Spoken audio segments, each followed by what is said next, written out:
అయిపోయిండ్రా కథ. ఏంద్రా ఎంకరం తీసుకోపోతావు? తోలుకోపోతావే నా ఎంకరం తోలుకోపోతావు? అరే కబాయ్ ఎమ్మెల్యే పోతావు. అరే నువ్వు ఎమ్మెల్యే అయితే నాకేది బే? నడు బే, నడు. నా ఎంకరం తోలు- అరే వాడు ఇద్దరు తీసుకున్నాక ఇచ్చతా? నీకు ఇచ్చదేంద్రా? పట్టేమో నీ లంగమతి ఎవరు దేవుడు? ఊరుకో పెద్దమ్మా, ఇందులో ఆయన తప్పే ఉంది. బోల్ డబ్బులు పెట్టి మీటింగ్ పెట్టాడు, అది నా వల్ల అప్సెట్ అయింది, అందుకే నా వెంట పడ్డారు. మీరు ఉండండి, అంతే అంతే. నువ్వు వెళ్ళండి వెళ్ళండి. వస్తానన్నా అలా మలేషియా వస్తానన్నా. అక్క జర బీపీ తగ్గించుకోరా. నీ ఆరోగ్యం గురించి చెప్తున్నాడు అక్క. మీరు వెళ్ళండి సార్. పెద్దమ్మా అతను చెప్పింది నిజమే, నువ్వు కొంచెం బీపీ తగ్గించుకోవాలి. గట్లనే తక్కువ చేసుకుంటా. ఏంది భయ నారాయణ ఊరుకూరుకొని రమ్మంటివి?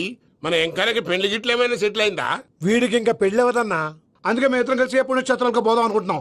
ఆ విషయం నీతో చెబుదామని. ఏం మాటలు బాబాయ్? లేకపోతే ఏంట్రా, మీ నాన్న పోతూ పోతూ నిన్ను నా చేతిలో పెట్టిపోయాడు.